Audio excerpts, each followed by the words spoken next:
शब्द से आप निर्णय कर सकते हैं कि सरकार किसकी बननी चाहिए। हमारा है नेशन फर्स्ट, उनका है फैमिली फर्स्ट।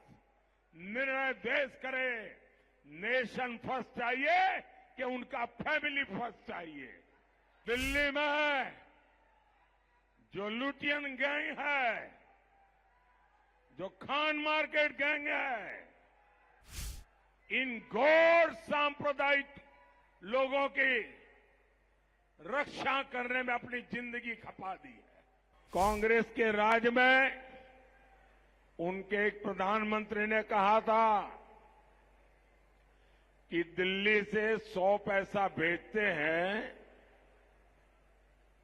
तो गांव में जाते जाते 15 पैसा पहुंचता है।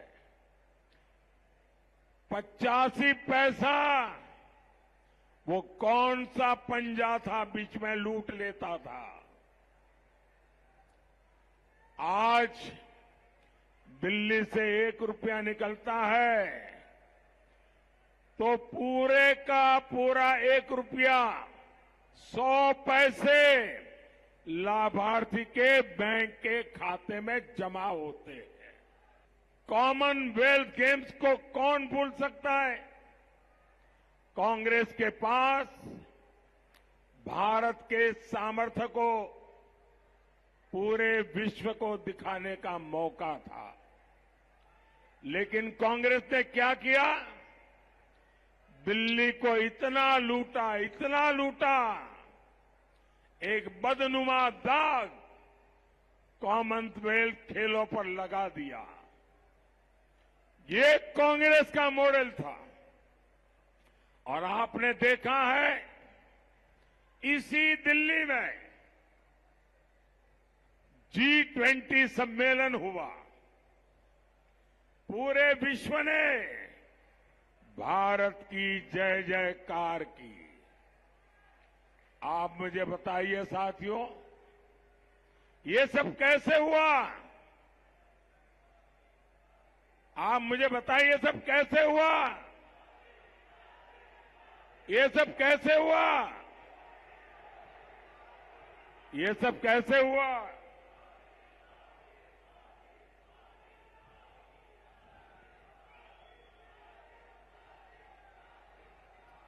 साथियों, ये सब इसलिए हुआ क्योंकि भाजपा का विकास मॉडल नेशन फर्स्ट के लिए कमिटेड है।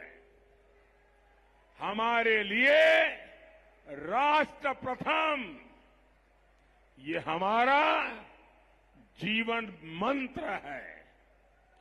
दूसरी ओर कांग्रेस और इंडी गठबंधन है, इनका एकमात्र एजेंडा है फैमिली फर्स्ट। मैं देशवासियों को कहना चाहता हूं, मैं दिल्ली वालों को कहना चाहता हूं, आपको राजनीति की सारी जानकारियां हो या न हो तो भी, आपको देश की प्रगति की जानकारियां हो या न हो तो भी, आपको कांग्रेस के कारनामों का पता हो या न हो तो भी, आपको भाजपा की सिद्धियों का पता हो या न हो तो भी, दो शब्द से आप निर्णय कर सकते हैं कि सरकार किसकी बननी चाहिए। हमारा है नेशन फर्स्ट, उनका है फैमिली फर्स्ट। निर्णय देश करे, नेशन फर्स्ट चाहिए कि उनका फैमिली फर्स्ट चाहिए। दिल्ली में जो लुटियन गैंग है, जो खान मार्केट गैंग है, उसने इन घोर सांप्रदायिक लोगों की रक्षा करने में अपनी जिंदगी खपा दी है। उनके पापों को देश की जनता से छुपाने का पाप किया है। और मैं इस चुनाव में एक लड़ाई लेकर के निकला हूं। जिन लोगों ने भारत के संविधान के साथ धोखा किया है, जिन्होंने भारत की बिन सांप्रदायिकता की भावना के साथ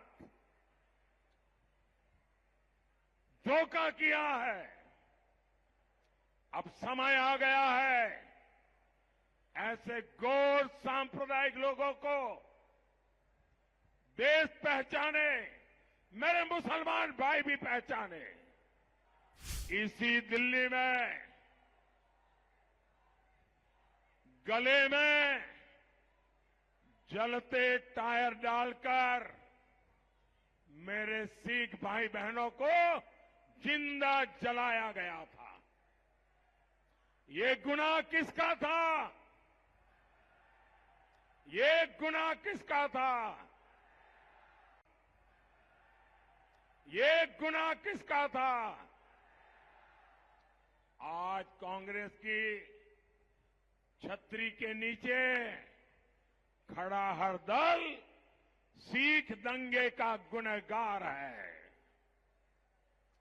ये मोदी है जो सिख दंगे के पीड़ितों को न्याय दिला रहा है। मोदी ने आते ही एसआईटी बनाई, जो आरोपी कांग्रेस नेता खुला घूम रहे थे उनको हमें सजा दिलवाई। भाइयों बहनों, इंडी गठबंधन के लिए अपने वोट बैंक से बढ़कर कुछ भी नहीं है। आज मैं देश के लोगों के सामने इनका एक और कच्चा चिट्ठा रख रहा हूं। कांग्रेस ने हायर एजुकेशन में कैसे एससी, एसटी, ओबीसी, हमारे दलित, हमारे आदिवासी, हमारे पिछड़े, उनका हक छीना। देशवासी जरा सुनो, ये अपने आप को बिन सांप्रदायिक कहने वालों ने दलित भाइयों के साथ, आदिवासियों के साथ, पिछड़ों के साथ कैसा घोर अन्याय किया है।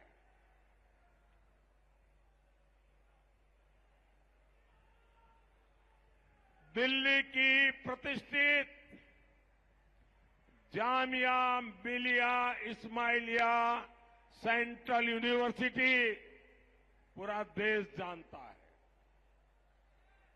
60 साल तक ये यूनिवर्सिटी बाकी यूनिवर्सिटियों की तरह एक सामान्य शिक्षा संस्थान के रूप में चल रही थी। इसमें भी दलितों, पिछड़ों, आदिवासियों को रिजर्वेशन मिला करता था। लेकिन 2014 के चुनाव जीतने के लिए मनमोहन सिंह की सरकार ने, कांग्रेस सरकार ने, ये इंडी गठबंधन वालों की जमात की सरकार थी, 2011 में कांग्रेस सरकार ने चुपचाप एक चाल चली। अचानक जामिया मिलिया यूनिवर्सिटी को माइनॉरिटी इंस्टीट्यूशन घोषित कर दिया। इससे जामिया मिलिया यूनिवर्सिटी में 50% आरक्षण मुसलमानों के लिए लागू हो गया। 2011 के पहले एडमिशन में सभी एससी, एसटी, ओबीसी को आरक्षण मिलता था। अब उसमें भी धर्म के आधार पर बंदिश लग गई है। मजे की बात यह है कि पहले अल्पसंख्यक शैक्षणिक संस्थान आयोग का अधिकार कॉलेज तक सीमित था, लेकिन कांग्रेस ने अचानक यूनिवर्सिटीज को भी इसमें शामिल कर लिया।